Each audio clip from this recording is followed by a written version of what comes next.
I'm going to pray, and we're going to jump back in to whatever we come at whenever I'm done praying. So, Jesus, we ask that, you would speak to us tonight. We know that above technology, above anything that works or doesn't work, we know that you're always working. We know that you're involved in it. So, we give you all glory and honor and praise, knowing that you don't demand perfection. You don't demand anything working right. Because it's all based on you. So, Jesus, I ask that as we come before you tonight, that you would guide our hearts, guide our thoughts, guide our minds, that you would speak to us tonight out of John chapter 6, and as we look at the miracles that Jesus is doing, and this really cool story of how loaves and fish can have an impact on those around us. So, Jesus, speak to us, and in your name, amen. All right, so, have any of you guys ever gone, like, Black Friday shopping? Anybody ever gone Black Friday shopping for a new computer? We might be doing that. No, just kidding. Anybody, like, I try to avoid Black Friday shopping, like, with everything I possibly can, because has anybody ever got up, like, at 3 a.m. to go, like, camp out on the, like, whatever, the best Walmart buy store, you know what I'm saying, like, any of those places, to get, like, the TV, the item? Anybody? No? Like, if you've never done that, boy, you're missing out on something. You're missing out on understanding how life can work at times, and how ultimate, like, greed can take over. And hey, there it is. There's pictures. Yeah, like, there's, like, fist fights and stuff. Like, it's crazy. Because there's only one, right? There's only one. Like, I don't get this idea of the scarcity mentality, and this idea of, like, it's not, like, you're getting the last one. And if I don't, like, I've seen fist fights. Like, I used to work at Walmart years ago. Like, not here, but, like, I've seen fist fights over, like, the TV. And I'm like, people are like, it's the last one. I'm like, what are you buying, a Picasso? Like, it's not the last one. They have 20 more in the back, right? But, like, there's this attitude of selfishness and scarcity, and, like, there's just never enough. And I've come to the conclusion, like, that is the values of this world, like, this kingdom, the mindset of what's going on here, right? Because it's this idea that my needs are more important than yours. My desires and getting filled for me is more important than what you need. And man, stores have figured out how to, like, play this against, play us against each other on this thing, like how to manipulate, like, the hurry, they're gone, right? Like, I don't know. And as I've been thinking about tonight's text and looking at what Jesus is calling us to do as we're looking at being a follower of a kingdom, or a disciple, living in this kingdom, like, Christ calls us to a totally different mindset than this scarcity and this selfishness. Like, he's calling us actually to a lifestyle of abundance and sacrifice. And it's totally different, but it's an upside-down kingdom. And so tonight we're going to be looking at John chapter 5, and the main idea I want to get across tonight, that God uses our participation to reveal his kingdom, right? Like, I have a friend that says, whenever you're praying for a miracle, like we just sang about miracles, I fully believe in miracles. We're going to see a miracle in the text. Like, I have a friend that he always says, whenever we're praying for a miracle, expect to wake up like if you're praying for a miracle of, like, a hole, expect to wake up next to a shovel, right? Like, faith plus participation equals a miracle. And so God uses our participation to reveal his kingdom to others. And that's what we're going to see tonight as we're getting into the text. We're in John chapter 6. It's a great text. So if you have your Bibles, I invite you to turn there. If not, I'm going to have some of the screen up here on the text. But I always want you guys seeing this in your own Bible. So we're going to see how God uses our participation to reveal his kingdom. So this is John chapter 6. We're picking up right after chapter 5 where we left off last week. So here we are. After this, Jesus crossed over the sea to the far side of the Sea of Galilee, also known as the Sea of Tiberias. A huge crowd kept following him wherever he went, because they saw his miraculous signs as he healed the sick. Then Jesus climbed a hill and sat down with his disciples around him, and it was nearly time for the Jewish Passover celebration. So here he is. He's on this hill. There's people chasing him everywhere because they saw some miracles that he's doing. And here they are, this huge crowd of people coming to look for him. He sees them, and if you read the story in the other accounts, like, they're outside of town. There's nothing near them. So here he is. He turns to Philip, one of his disciples, and he says, "Where can we buy bread to feed all these people?" Now, I love questions that Jesus asks, because Jesus asks questions he already knows the answer to. So this massive crowd, we're going to see about 5,000 people, counting the men. So probably, depending on however you, women and children you count in there, anywhere like 8,000, maybe 10,000, at least 5,000 men. Where can we buy some bread to go feed all these people? He's like, hey, can you go down to the 7-Eleven and pick up some snacks or something, right? So here's Jesus testing Philip, for he already knew what he was going to do. Philip replied, even if we worked for months, we wouldn't have enough money to feed them. Then Andrew, Simon Peter's brother, spoke up. There's a young boy here with 5 barley loaves and 2 fish, but what good is that with this huge crowd? So here they are. They're in this story where they're sitting out, and they're in this area. Everybody's coming out to see Jesus, and there's thousands of people. Like, I don't know, have any of you guys ever had anybody over to your house, like, for dinner or something, and you realize, like, the spaghetti's running out, and you still got, like, 3 or 4 more people to come through? Like, this is a bigger problem. There's thousands out there. Now, arguably, it's not Jesus' problem, right? Like, they came out to see him. He could have been like, all right, guys, you need to go. But here the people are coming out, and Jesus is like, all right, we need to come up with some food. And so he's starting this using this opportunity to see what his disciples will do. And he doesn't do a miracle right away. If you notice, he gives his disciples the opportunity to be involved in this whole thing. And so Jesus, he often waits to work to provide us with faith opportunities. I see that what he's doing here is he's giving his disciples the opportunity to respond. He's throwing it back on them. He's like, all right, what are you guys going to do with this, right? Like, Jesus is out in the wilderness, so to speak, and he's waiting to see how his disciples are going to respond. Are they going to have faith? Are they going to step into what he has for them? And sometimes I think in our lives when we feel like we're stuck, we're in a place where there's like the wilderness, or there's something that's just not working, and we're wandering around, we don't know where to go, we don't know what to turn to and stuff. Sometimes I think Jesus is actually waiting to see if we're going to surrender before he starts doing something, right? Like, Jesus isn't just going to go make all of your dreams come true, so to speak, right? Like, I think that's one of the problems that has been perpetuated in Western Christianity, is this idea of, like, if I come to Jesus, it's all just roses, and it's all like riding unicorns, and there's Skittles everywhere, and, leprechauns are throwing gold around, and, right, like, that's not in there, right? So there's a lot of times, like, Jesus is waiting to see if you're going to surrender, and he'll leave you in a situation at times because you're learning, and part of what you're learning is to surrender, part of what you're learning is to have faith in him, part of what you're learning is to think differently. And so Jesus is here. He's waiting to see if they're going to respond appropriately with this opportunity. So here he is. He's waiting to see what they do with this faith opportunity. So he's like, all right, where are we going to buy bread to feed all these people? Verse 6, he was testing Philip, for he already knew what he was going to do. He's turned to him, all right, what's the plan? All right, guys, you see him coming. What's the plan? Where are we going with? What's the plan? And Philip, who's been with Jesus, who has seen miracle after miracle after miracle, the first thing he runs into isn't kingdom thinking. He's running into scarcity thinking. He says, even if we worked for 2 months, we wouldn't have enough money to feed them. He's not even saying, hey, I bet, if we start praying, we can figure this out. Jesus, what do you want us to do? He's not looking for direction. He's automatically dismissing this. And Jesus, there's no way this could happen. Almost like, Jesus, are you an idiot? Do you not get how this works? Like, Jesus, we get that you, like, know some things and you can do some things, but you've clearly had some, like, Common Core math taught to you or something. Like, this isn't working. So that's Philip's response. Andrew speaks up maybe a little bit better, maybe a little bit not. He says, there's a young boy here with 5 barley loaves and 2 fish. Now, I don't know the size of the fish. I don't know if they're like giant catfish. I don't know if they're 2 sardines, right? But, like, honestly, it doesn't matter. Because if there's 2 sardines, it feeds 5,000 about as well as, like, 2 largemouth bass, right? 5 little loaves, 5 barley loaves, and 2 fish.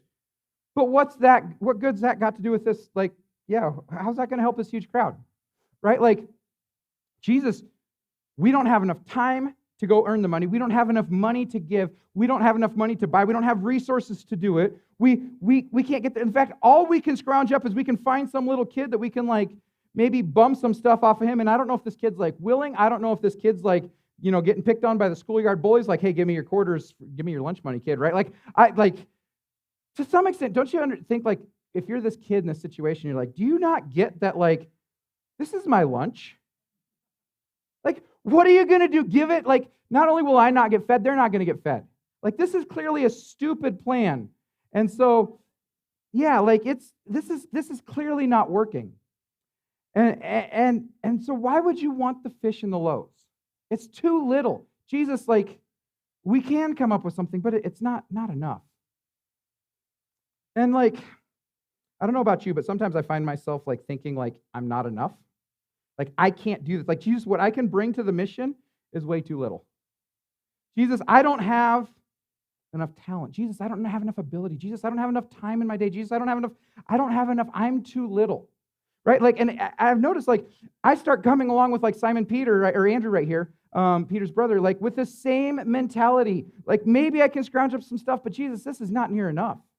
And you know what? You're right. It's not enough. In fact, what I can come up with on my own is too little. Like, all of us individually, like, if you're feeling like you're too little for life, it's because you are. The challenges are bigger than you can handle. The need is greater than you can cover. Even if you have 2 fish and 5 bread, like loaves of bread, it's not going to do what you need. It's like we see ourselves as too little because we are. But when it comes to Jesus, right? When it's about Jesus and what Jesus can do, like Jesus is saying, hey, do you trust me with what you got? I'm not asking you to cover it all. Do you trust me with what you have? Now, could have Jesus done this without the 2 fish and the 5 loaves of bread? Absolutely. Right? Like, this is the God who spoke the universe into existence. He created manna from heaven, which John's like comparing some of the stuff back to the wilderness, like with the manna and God's provision. Like, Jesus is the bread of life. Jesus can produce whatever he needs.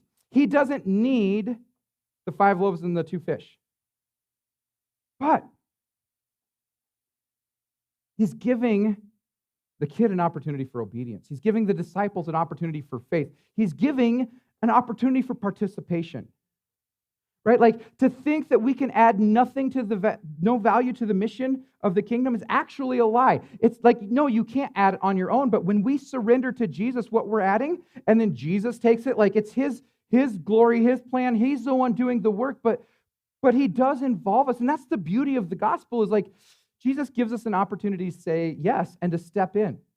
Right? Jesus gives us an opportunity to invest our loaves and our fish. Jesus gives us an opportunity to say yes. And when we say yes to the whole thing, it changes stuff, right? Like, here they're like, oh, there's not enough. We can't do it. What good is that with this huge crowd? And I love how Jesus, all right, guys, sit down, right? For the record, I've tried that on the school bus with the kids, and clearly I don't hold the same level of authority as Jesus. But I've tried. Guys, sit down. So here he is. Like, so Jesus, he's giving this opportunity for this kid to surrender. And when the kid says yes, it's amazing, because Jesus blesses others when we say yes, right? Jesus gives us an opportunity to say yes to the mission. Jesus gives us an opportunity to walk in faith. Jesus gives us an opportunity to participate. Like, can Jesus do it without you? Absolutely. Is Jesus calling you into it? Absolutely. Is Jesus giving you the opportunity to take what little you have, whatever that is, and surrender to him, and he's going to do great things with it? Absolutely. Now, the thing is, though, too, like, on the flip side, like, Jesus blesses others when we say yes, but also when we're disobedient, that affects others too. Right? Like, there's times in the Old Testament when, like, the people aren't being obedient to God, they're not giving and stuff like that, and God's like, there's the storehouses of heaven aren't opening, like, and God's like, hey, you're not faithful in doing things, and he's like, when? And you're not being obedient, and it affects others. It affects, like, when the Israelites are in the Old Testament are doing idolatrous things, and they're bringing, like, the kings are bringing in idols into the nation, and they're worshiping all these false gods and stuff. Like, it affects others. So when we bless others when we say yes to Jesus, but we can impact others when we have disobedience. And that's something, like, if we're followers of Jesus, I think we need to wrestle with. We need to take into consideration, like, when Jesus is calling us to obedience, when we say yes to that, he blesses others through us and through our yes. But when we say no, or when we have little faith, or we straight up sometimes just blatantly say we're not part of that, we don't want to do that, like, it actually hurts others, it impacts others, it curses others. We get to see how the others were blessed through this kid saying yes. All right, so check this out. So he says, tell everybody to sit down. So they all sat down on the grassy slopes. The men alone numbered about 5,000, right? Then Jesus took the loaves, gave thanks to God, and distributed them to the people. Afterwards, he did the same with the 2 fish. And they all ate as much as they wanted. 5,000 plus, right? 5,000 plus however many men and women and children, right? Like, 2 loaves, 5 fish. And the kid says yes. And they all ate as much as they wanted, because Jesus does a miracle with the kids' yes. Now, the boy totally could have said no, right? The boy could have said no. And I don't know how the story would have ended out. I'm sure Jesus would have still taken care of it. But the boy chose to say yes. And I think there's something significant in there because when you think about it, the boy could have been like, but that was mine. My mom packed that for me. Jesus, you really want that? What am I going to eat? Now, the boy's actually part of the crowd, though, too, right? So they all ate as much as they wanted. That includes the boy, right? He gave what he had. He surrendered to the kingdom, and he ate too, right? The boy ate too. And everybody ate because the boy surrendered to Jesus, and Jesus did a miracle, but the boy got to be involved in it. And what's crazy is the boy's the only one in this whole crowd of 5,000 plus who actually received both blessings. Think about that. Everybody received a blessing because the boy surrendered to Jesus and Jesus did a miracle. Everybody was blessed by the food, but this boy got the blessing of being involved. Right? Nobody else is mentioned in the 5,000 except for the boy that had 2 fish and 5 loaves. Right? And maybe they were Texas Roadhouse rolls. I don't know. Those would be the best. But the boy got involved. He said yes, he surrendered, and he got the blessing on both ends. The boy is the only one, not even counting the disciples, the boy is the only one that got both blessings. And it was to the place where there was so much excess, right? Everyone was full. Jesus told his disciples, gather the leftovers. I would argue to say that the boy probably had no leftovers of his lunch if he wouldn't have said yes to Jesus. He might have still ate his loaves and his fish. Nobody else would have had the blessing of being involved with this. But he had leftovers. Everyone ate as much as they wanted. Everyone was full. There was leftovers so that nothing was wasted. So they gathered it up, right? So they picked up the pieces, and it filled 12 baskets with the scraps left by the people who had eaten from the 5 barley loaves. There was so much excess because this boy was willing to trust Jesus, and everyone else had a scarcity mentality. Everyone else was in need. Everyone else couldn't do it on their own. But this boy says, I'll surrender what I have. Now, I'm guessing out of that 5,000, there might have been, this is speculation, we don't know, but there's a chance that somebody had some food. Somebody maybe had some, tater tots in their pocket or something. Somebody might have had some, some crackers or something. I don't know. But the boy, just in my mind, I'm sitting there thinking, Napoleon Dynamite, you going to eat all those tots? The boy said, you know what? I'm not going to have a scarcity mentality. If the king wants my stuff, I'm going to give the king my stuff. And everyone was blessed. And what's crazy is where it goes with this, you start seeing that our surrender glorifies Jesus. You got a bingo already? All right. Now, unlike Jesus, I can't multiply those things. I've only got, it's over here. I only got 2 more. But, our surrender glorifies Jesus. Now, when the boy said yes, he surrendered what he had. He trusted the master with it. It fed everyone. And where it goes to is it glorifies Jesus. The boy said yes. He went all in. And it points people to Jesus, right? I'm convinced that when we as disciples of Jesus try holding things back, when we try saying, Jesus, I'll let you have some of my life, but not all of my life. Jesus, I'll let you have some of my time, but not all of my time. Jesus, I'll let you have the weekends, but you don't get to have any say over how I work during the week. Jesus, I'll let you have some of the things I think, but not all of my thoughts. Jesus, I'll let you control some of the things I watch, but not all the things I watch. Jesus, I'll let you have, some of my checkbook, but Jesus, I don't want you to have all of my checkbook. Jesus, I'll let you control some of my relationships, but Jesus, I don't want you to have all my relationships, right? When we try holding things back, when we have this scarcity mindset, when we have this idea that Jesus isn't worthy of having our stuff, which I think is actually where it's at, right? Jesus has done that with me in the past. When I'm not being obedient to Jesus with whatever it is, it's honestly because I don't think Jesus is right in what he's asking me to do. Think about that. If Jesus is asking us to do something, to take a step, to surrender something, to walk in a certain way, to live in a certain lifestyle, to let go of certain things, to maybe swipe left on some relationships, right? To do some other things, change my friend circles, live different ways, work different ways, love differently, all that. When Jesus is asking us to do something, even if it seems like it's so little it ain't going to change anything, when we hold it back from Jesus, we're saying, Jesus, you get this wrong. You don't know how to do it. You don't know what you're doing. In fact, I think I got this on my own. And it hurts those around us. It hurts us. And it shows a lack of understanding of who Christ is. But when we go all in and say, Jesus, I don't get why you're asking me to do this. I don't get why you're asking me to give this. I don't get why you're asking me to serve here. I don't get why you're asking me to say yes to this. But Jesus, I trust that you care about me more than I do. Maybe not more than I do, but in a healthier way than I do.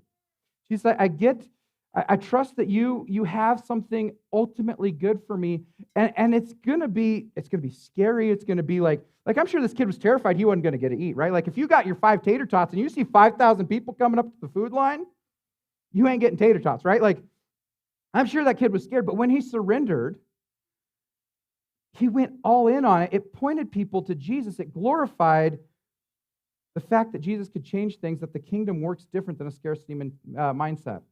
Right? Check this out, verse 14 and 15. Now, it's interesting the way it turns out, right? When the people saw him, Jesus, do this miraculous sign, they exclaimed, surely this is the prophet we've been expecting. When Jesus saw they were ready to force him to be their king, he slipped away into the hills by himself. Now, this isn't the manner of how Jesus is going to become king. He's doing it, right? He's got a different way of taking the throne, and they don't fully understand it. But they realize that there's something different. They realize that that Jesus is this prophet that's coming that they're expecting, right? Now Jesus slips away because he has to do it in his timing and his way. But they saw the beauty of Jesus because this kid said yes, right? But if the boy said no, I don't know how it turns out. Now, if others would have joined in, I don't know how that would have turned out either, but maybe they would have been included if they could have, if they had the ability, if they would have surrendered, maybe they would have been included in here, right? But I think that there's this theme in here, this idea in here, that Jesus is okay with the fact that you're not enough. He isn't asking you to be enough. Jesus is okay with the fact that you have too little to give. He's not asking you to be sufficient. Like if you had enough on your own, if you were sufficient on your own, if you could do everything on your own, you don't need him. But all he's asking you is to trust him with what you have. He's asking you, he's not asking everything of you in the sense like you have to do everything. He's just asking you to give everything you got and see what he does with it. And when you do, it pushes people to Jesus. When you're involved and you go all in, when you surrender and you trust Jesus, it blesses others. But if this kid would have had an individual mentality, even if Jesus did it, and he probably would have, the kid wouldn't have been involved. He would have lost out on the blessing, and I wouldn't be talking about a boy that had 2 sardines and 4 or 5 Texas Roadhouse rolls, right? We wouldn't, 2,000 years later, we wouldn't be talking about that. You got a bingo too? Oh, Chris does. Okay. That was a good one. I'm getting good at that. See, this scarcity mindset versus this abundance kingdom mindset, I see is in our culture is changing a lot of things and not in a good way. We have this idea that this kid could have been you know what, I think I can do this on my own, and he would have ate. And he would have had that meal. And I see this idea in our culture, this independence, I can do it on my own. I don't need those around me. I don't need to surrender to serve those around me. I probably got enough on my own. I don't need this. This consumer Christian idea. I have, I don't know. So we were talking about this earlier about how deep and dark TikTok is, right? Which, I mean, if you guys know, because it's just all social media, not just TikTok. All social media shows where humans are. And you see some interesting things as you're on TikTok. And I see this big push in Christian circles because, you click on Christian videos and more Christian videos come up. And there's this big push in not just on TikTok, but in our culture, that churches are essentially bad. If you can be a good Christian all on your own, all you need is you and Jesus. You don't have to surrender to Jesus. I can worship Jesus out on the hills just as much as I can worship Jesus in a gathering service. I can worship Jesus with just my resources, and I don't have to have anybody else involved. I can worship Jesus without having anybody in my lives or serving in a church. I can worship Jesus with all those things. And you know what? You can totally be saved without any of those things. I'll fully admit that. And you'll hear people say, you know what, church membership, that's not in the Bible, or being committed to a group of people, that's not in the Bible. And you know what, if you were looking for the verse on church membership, okay, great. I got some things that I think are applicable to this, but here's the thing. Here's where I think it's so dangerous to have this mindset of I can do this all on my own. I don't have to help carry the burdens of others. Is you become just a consumer. And the kingdom of God isn't about being a consumer. The kingdom of God isn't about just trying to get what you can get on Black Friday. The kingdom of God isn't about just taking care of your own. The kingdom of God is about carrying each other's burdens. Right? And this is why I think it's so vital to surrender to Jesus with what you got, because when you join in with others who are giving what they got, no matter how little it is, it's amazing what Jesus does with it. And so, I was thinking, last week, I had this idea as I'm sitting in my kitchen and I'm looking outside my window because I got rocks everywhere. And I was like, you know what? Michelle was doing laundry, so I was like, there's laundry baskets and rocks. And this weird thing hit me. And I get that this illustration isn't perfect, but just go with it, okay? The difference of being self-centered and a consumer mindset, I don't need to be involved with a bigger group. I don't have to help carry their burdens, versus being an owner of a mission. And I think that this is vital for us to understand as followers of Jesus, because I do think it's important to put roots down in a godly ministry. In fact, I'm friends with a lot of pastors throughout town, and you know what I hear from a lot of them? We have a lot of consumers and not very many owners. We have people that are riding on the ship but not grabbing a paddle. We have people who are taking the blessings but not giving their loaves and fish, right? So here's what I wanted to do. I want some volunteers. Now, I can tell you that the heaviest rock up here is this one right here, and Royce carried it in. And after it was awesome. I didn't even ask him to. He carried that one in. And after he did, he went and got a smaller one. He's like, yeah, that's a heavy one. But I need some volunteers, and I don't care, Yeah, you got bingo? You got the last bingo. I need some volunteers, and a bunch of them. So here's what I need. I want, first of all, anybody that wants to, as many rocks as we have, come grab a rock and just hold it here for a second, okay? Just come up here and hold a rock. Oh, yeah, actually, probably do it down there. That'd probably be a little bit better. Yeah, come grab a rock. Just hold it there for a minute. Kobe's like, I'm going for the big one. If they're too heavy for you and you need somebody to do one with you, that's fine. You can do it. All right. You're going to grab the little guy. That's a wise choice, I'm telling you. In about 3 minutes, you're going to be glad you chose wisely. So, all right. There's a few more if anybody else wants to jump in on this. Now, if you take it home and you water it and you give it a nice name and you talk to it, it'll grow up wise, no, just kidding. I'm not selling pet rocks. It'll grow up wise. Okay. Oh, there's one more right over here, Frank. There you go. There we go. I got one more. All right. Are those heavy? First of all, maybe. All right. Here's what we're going to do. Now, these are these laundry baskets. Michelle's like, are you going to break my laundry baskets today? And I said, I have no idea, honestly. But if we do, I guess I'll get you some more. Yeah, so I want you, first of all, I don't know about you guys, but I have issues in my life. I have problems in my life. I have things that are heavy in my life that I need people to help me carry. I can carry them for a while, but man, they get exhausting after a while, right? If I stand here, you're like, man, I hope this sermon's about done. You guys are already, right? Yeah. Okay, yeah, you grab the little one. Some of us got different level problems, but we all got issues, right? Now, this here is a godly ministry that I'm going to give to who I need a volunteer over here. 2 volunteers, raise your hands if you can. Well, with a rock. Okay, you can hold that and put your rock in it and hold it with both hands. You want me to hold this for a second? Okay, now you can hold that. All right, now you need one more person to help you on that one. Kaylee, okay, you can put your rock in there too, Kay. Now you guys can together hold that. All right, I don't know if that's any easier. Here's another one over here. Who wants to be my 2 volunteers over here? Okay, all right. So I'll hold this till you can put 2 in there. All right, so you guys can hold that. All right. So when you have somebody helping you carry your burdens and stuff, it's helpful, right? Because when you're tired, it's nice to have somebody that can help carry burdens with you. Now, when you're involved in a ministry, yeah, you're adding load to that ministry. You're adding your problems. Trust me, if you don't think working with people is exhausting, it is. I love you all.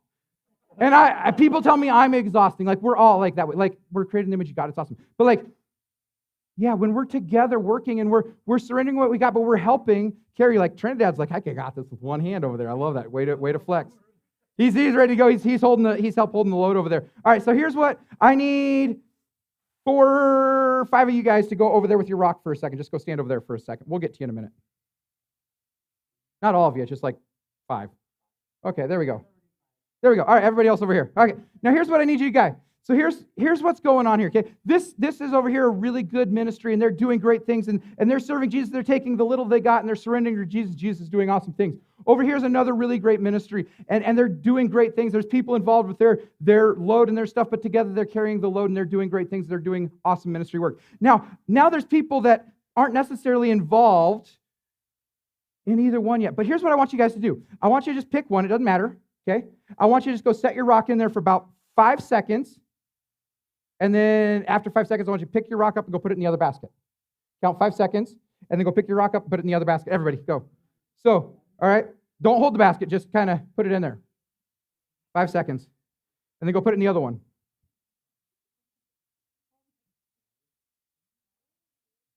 All right, just keep, as they're doing this, okay? So there's people, they're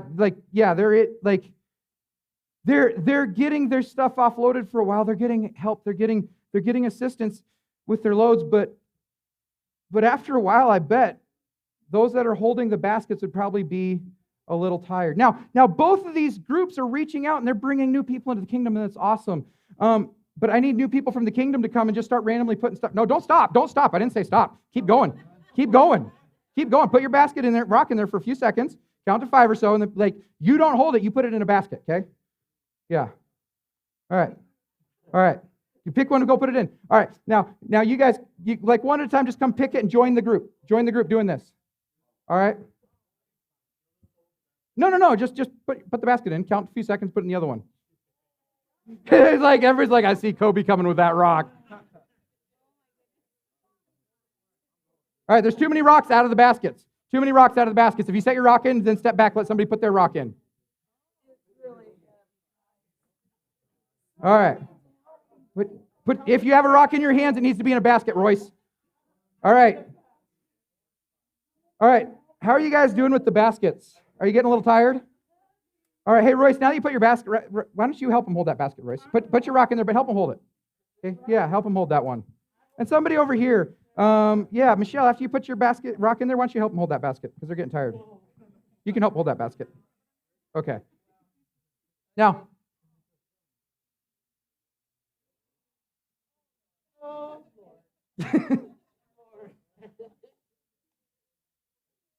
all right, now why don't you go ahead and jump in and help hold them?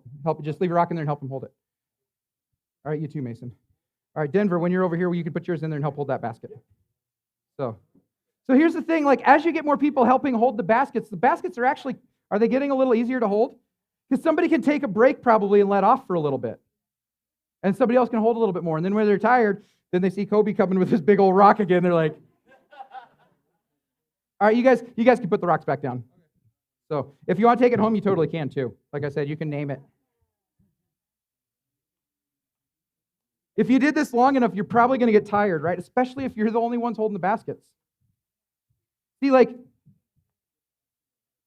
here's the thing I want to get to, and like I said, it's an imperfect thing, but I really want to encourage us. I really want to encourage anybody, whether you're in the room, online, whatever, there are a lot of ministries that are needing help holding the baskets. There are a lot of ministries that are carrying loads. And if we're a disciple of Jesus, I want to say this in the most loving possible way I can. If your rock's in a basket, hold the basket. If your rock's in the basket, hold a basket. Now, we should be in a basket. I think that because, you know what? People come to me and they're like, there's nobody to pray for me. Like, yeah, you're not involved. Nobody knows you. You know what? I'm struggling in the hospital. Nobody came to see me. Yeah, because nobody knows your name because you're not involved. Right? We want to try and reach the people over there with their loads, but sometimes we just don't know. Sometimes there's just not enough people to hold the basket to help with some of those things. And it's one of those things that I see this over and over in church world, people that I want to be fed with the 5,000, but I don't want to give my loaves and my fish. I don't trust going all in. I don't think that, by the way, I can't handle enough or I can't help too much because what I have is too little. I'm not talented enough. I'm not good enough. I'm not rich enough. I'm not whatever it is, just surrender it to Jesus and see what he does with it. And so I want to encourage the disciples of Jesus and the ones that are hearing my voice. You're just the ones I get the privilege of speaking to, right? Get roots in a good biblical ministry and get involved. Carry the load. Volunteer. Tithe. Pray. Like, make relationships. Invite people over to your house for dinner. Right? Like, because not like the 3 people doing it sometimes just can't do it. And that's not just here. I'm talking like, I know a lot of churches from a lot of different places in a lot of different countries. And you'd be surprised, like, maybe you wouldn't be surprised. Like, I hear this quite often from a lot of different people. And so, like, even if it's not here, pick somewhere that's good and get involved. Pick somewhere that's good and put down roots. Right? Like, yeah. One of the things we have in our church membership document here is actually like you can't be a member here and a member at another church. People are like, that sounds so weird. It sounds so exclusive. And it's like, it's not that we hate the other church, we think we're better or anything. It's just I think it's hard to dance with 2 girls at the same time. Right? Like if I'm trying to dance with my wife and I got the side chick over here, like, and we're trying to dance, it just doesn't work. Right? Like, at some point in time, you only have so many fish and so many loaves in your life. You only have so much time. You only have so many resources. You only have so much emotional capacity. You only can pray for so many requests. Like, you can only be in so many places at one point in time. And like, part of being in life is when you say yes to something, you're by default saying no to something else. Right? And if you try carrying too much, you're just like holding the baskets over here and like no, there's a healthy thing to getting involved. Help carry the loads of others, but let others carry the load of you. And add your fish and your loaves to the basket. And trust what Jesus can do. Become an owner of the mission, not a consumer of the mission, right? Like, the other illustration I just couldn't figure out how to do up here, but I'll just explain to you, was the idea of like, if you're in the military and you're in a foxhole, you guys know what those are, right? People are shooting at you and you're shooting out over here, and these people are shooting, and then there's this foxhole over here and people are over here shooting out. I couldn't do this in church, right? Unless I got the Nerf guns out. But like, as their battles are going on, you're in this foxhole, and these 2 people are trying to do all the cover fire, and somebody's like jumping back and forth from foxhole to foxhole saying, cover me, cover me, cover me, just jumping in the foxholes for cover. All right, cover me, and then run to the other one. Like, the kingdom of God demands that we're on mission, and the best way I've seen to be on mission is to get involved and surrender for yourself, surrender to King Jesus what you have for the good of others, but do it in a place where you can be part owner of the whole thing, right? Don't have a consumer mentality, don't have a selfish mentality, don't have a scarcity mentality, but jump in and let Jesus have the little you can bring. Give it wholeheartedly to him, and then let him do with it what he can do with it. So I guess I've talked about that way too long. Here's the thing. Just like the kid with the fish and the loaves, right? Those people probably would have had whatever Jesus wanted to have happen anyways, whether the kid said yes or not. The mission was going to happen. The mission can happen without you. The mission of this church can happen without you. The mission of other good, godly, Bible-teaching churches in this town, and there's a lot of them, can happen without you. But if you're not involved in any of them, you're not getting the benefits. It's better with you. Jesus will get what he's going to get done with or without you. But man, for the boy that jumped in, it was better for him. He got the blessing. If you get involved in a good Bible-teaching church and you put down roots and you take ownership, you grab a paddle, you get in the foxhole, you grab a basket, whatever analogy you want, it's better with you. And so, with whatever capacity you have, in whatever basket / foxhole / whatever you want to get into, the question is do you trust Jesus with your loaves and your fishes to put all in that basket? Right? Like, do you trust that Jesus can take the little you have, if you fully surrender to him, and do great things that's going to bring him glory, but you get the blessing? And so I want to challenge us, right? Like, yes, the mission will happen, but it's better with you. Even if Jesus does it without you, man, it's better with you. Like, the mission of this church, to the best of our ability, we're going to do it with or without you, but man, it'd be better with you. So I want you to pray about what are the loaves and the fishes in your life as far as the capacity you have, no matter whether you think you got a lot or whether you think you got a little, whether you think you got the Texas Roadhouse bread, or whether you think you got saltine crackers, right? Like, wherever you're at on that, are you willing to let Jesus have full control of your fish and your loaves? And let it go into the kingdom somewhere focused, all in, like go all in, and let Jesus do something with it to bless you and bless those around, pointing glory to him.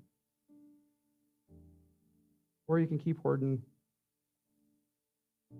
with the little tiny bit that I think I can have for myself, and live in a selfish scarcity mindset. I've been there. It's not fun.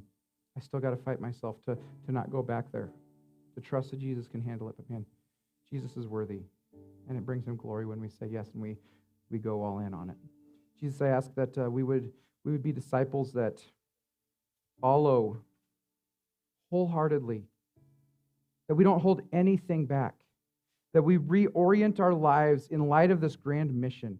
Not that we're earning your favor, not that we're earning salvation, not that we're doing something to try and up our status with you, but recognizing that even the loaves and the fishes that you've entrusted us with our whatever they are, that they're ultimately yours. And so, Jesus, we want to be a church that puts them out on the buffet line, and if you want to take them and use them, they're for you. Knowing that you have something good in store. Jesus, we want to be a church that's all in. We want to be a church that takes ownership of the mission and surrenders to the voice of Jesus. Knowing that, yes, it is too little what we can do on our own, but you can take it and you can multiply it, and you can do great things. But Jesus, I pray that we would live with open hands and open hearts, allowing you to use what you need for your kingdom, knowing that it will ultimately feed us too, as it feeds others and brings people to you, brings glory to you. In your name, amen.